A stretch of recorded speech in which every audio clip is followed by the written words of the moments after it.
Within the town of Sorpgal, there's a certain fellowship that in hard times tries to earn a living with the trades of adventuring, quests, and war. This fellowship has 6 fellows within it.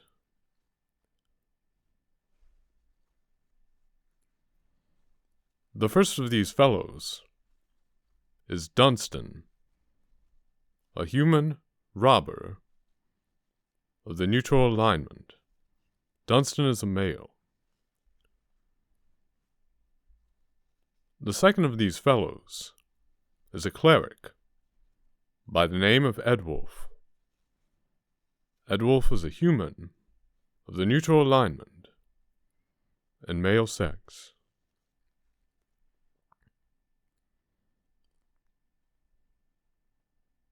Those are the first 2 fellows. Now the third fellow of this fellowship of 6 persons is a sorcerer, a human of the evil alignment and the female sex.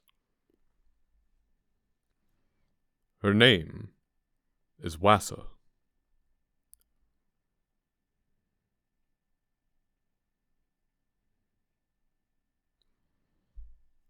Next is the 4th fellow of this fellowship. This fellow is a knight.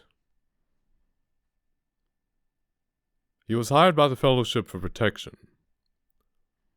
He's a human. And unlike the others of the fellowship, he's of the good alignment. His name is Bjornred. He's one of 2 persons in this fellowship of the good alignment.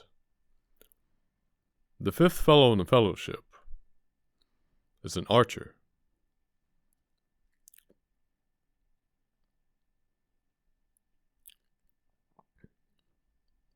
This archer is of the good alignment.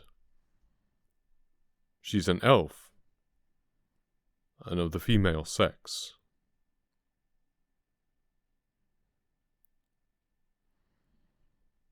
That makes 5 fellows so far in this fellowship. There's 1 more fellow that brings a total to 6 fellows. This fellow is also an archer.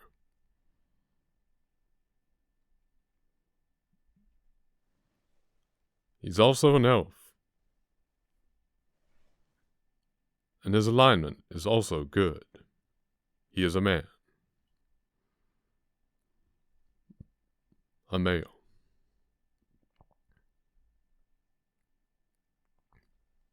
His name is Hildred.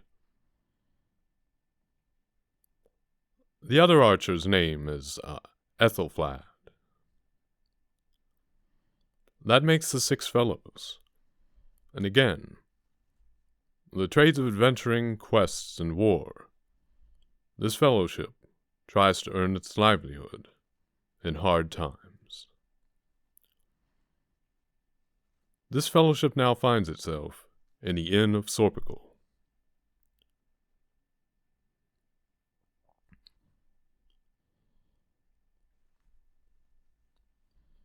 Dunstan, Edwulf, Wassa, Bjornred, Ethelflad, and Wassa. These 6 fellows now set out from the Inn of Sorpgal.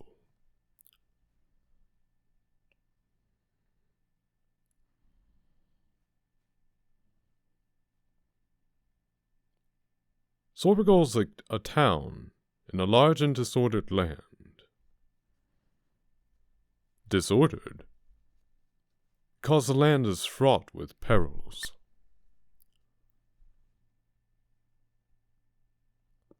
Wass is a sorcerer, the only sorcerer in this fellowship, and the only other person that can use magic, save, Edwulf.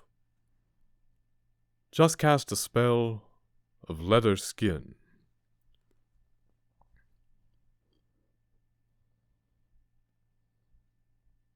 With the casting of the spell of leather skin,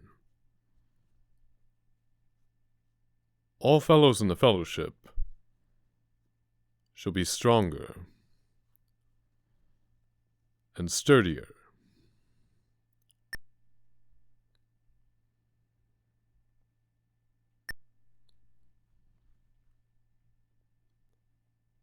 To the party's right is Eulard's fine foods, and to their left is the armorer. They've just come from the inn of Sorpigal, and now they go forth into the town of Sorpigal.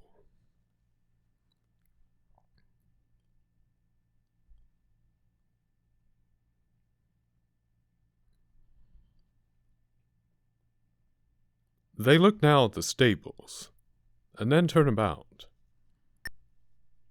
and continue down a long way. Otto's training lines this way, as well as certain doors going into certain buildings. There's a statue here, and a plaque on the statue of this gnome robber reads, "One by water, one by land, one by air, and one by sand. The wheel of luck will favorably play. The more of these menacing beasts thou slay. Although wishes may come true, all the beasts shall become anew."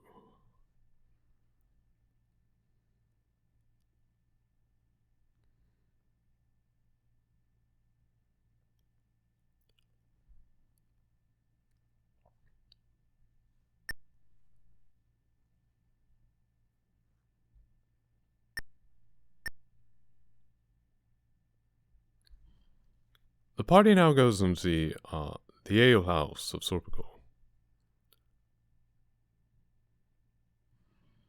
They listen for rumors, but don't hear any. They leave the ale house and go onwards into the town of Sorpigal. A cloudy town. On this stone statue of an elven wizard, the party finds a plaque that reads, "Seek the wizard Ranaloo in his lair at the Corin Bluffs. 6 castles he shall send thee to, but doom shall be quite tough. Cruelty and kindness measured throughout, Judgment Day is then sought out."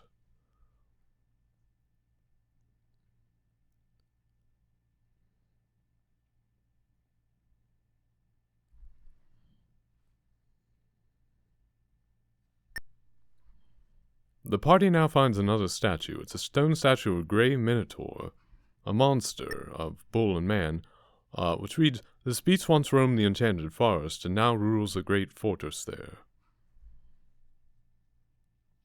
That beast is the Minotaur.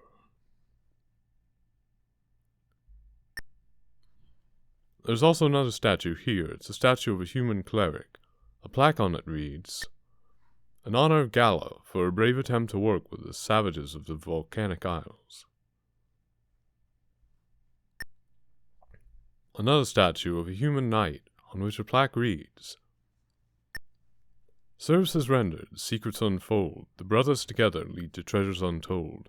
5 towns you must travel for this quest to unravel."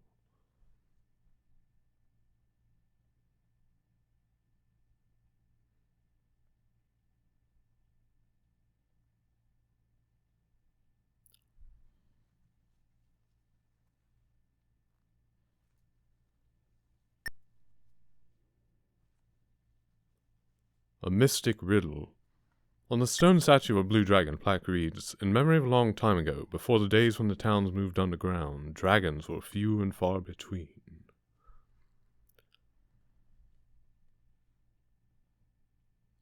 This is a statue of a dragon. Dragons now must be many in the land.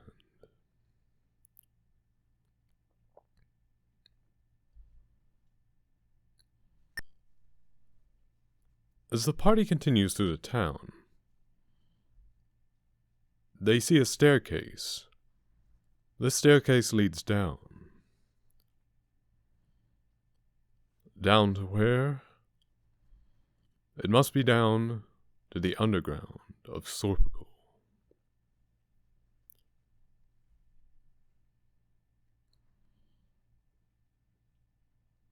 The party exhibited some uncertainty at the prospect of going down into the underground.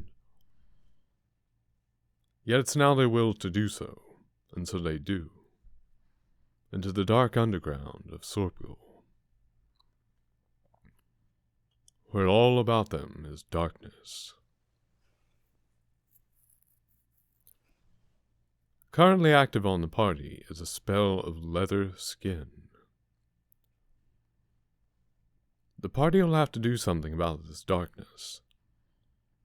It's fortunate that, within this land, both clerics and sorcerers can cast spells of light, circumventing the need for lanterns and torches. And now they go forth in the underground of Sorpul.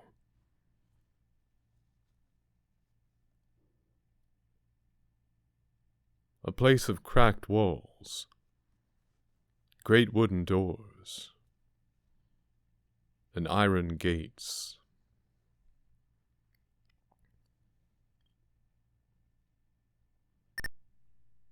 The party briskly moves through this underground, till they meet with 2 ghosts and 3 dogs. These are not regular dogs. There's something wrong with these dogs. And it's not simply that they're rabid. It's something far worse. And these ghosts haunt the underground. The party has begun to fight these. The ghosts are capable of striking the party, as are the dogs, and the party is not faring well. The party is faring very badly. Ed Wolf has gone down. Hildred has gone down.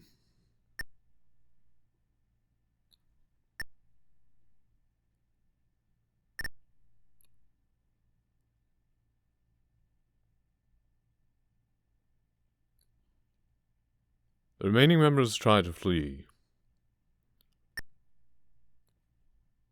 Ethelfled.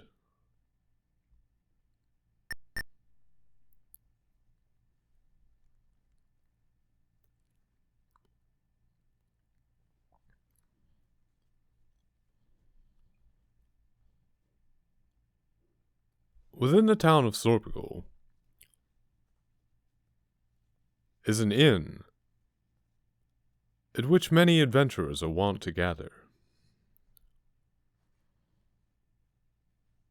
This inn is known simply as the Inn of Sorpul. On this day, some adventurers have at this inn gathered. Bjornrid, Dunstan, Ethelflad, Edwulf, Hildred, and Wassa have gathered at this inn, and they have left this inn. Rumors speaking of their descent into the underground of Sorpul.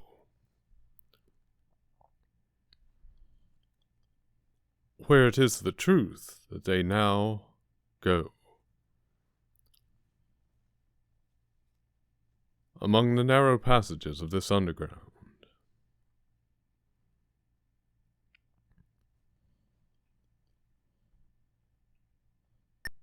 Lined with dim gates and doors. And abounding in rats and the undead. 2 such rats and 1 such undead the party has come across.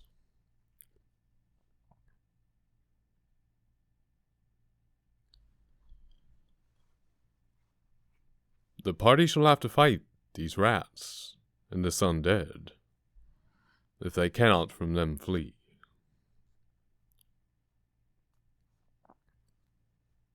This they begin to do,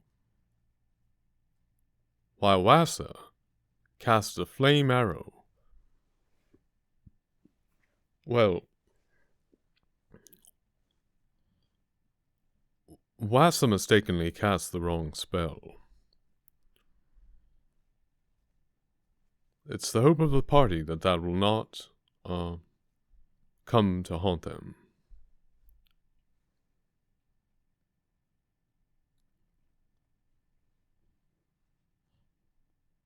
Now Edwulf, the cleric, has the power to turn the undead.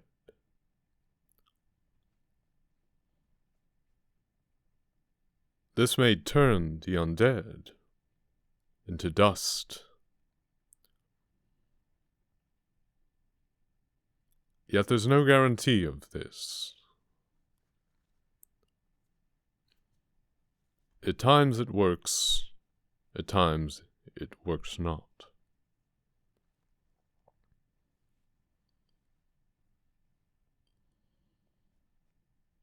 Meanwhile, the battle is still underway. Wassa now casts a spell of sleep, whereupon both battle rats fall asleep.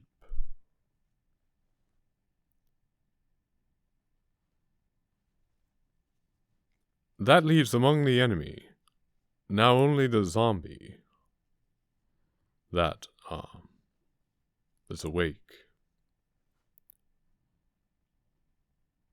Yet even now, some of the devils are overcoming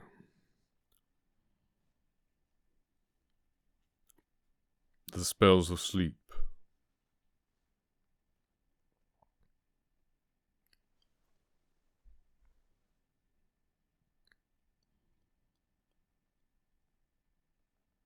In this fight, 3 of the fellows in the fellowship are at the front ranks, inasmuch as they can, with the enemy, fight. Where the other 3 fellows in the fellowship are in the back rank, where they can, not with the enemy, fight. Unless it were that they had bows, slings, or things of that kind, or even spells of magic. But without those things, there's no hope for the those 3 fellows in the back rank to engage with the enemy. And in like way, were there to be 6 enemies, there'd be no hope for those all 6 of those enemies to engage with those 3 persons in the back rank. So, depending upon the circumstances, this could be to the advantage of one or the other, but in general, it's not either way. It's even. It's in proportion. Now, where it wouldn't be in proportion is if, say all the enemies were sorcerers, and all the party was knights. Now, 3 of the knights couldn't fight, but all 6 of the sorcerers could, by strength of their magical powers. Then, though proportionally fair, it would, however, skew the favor of the battle towards the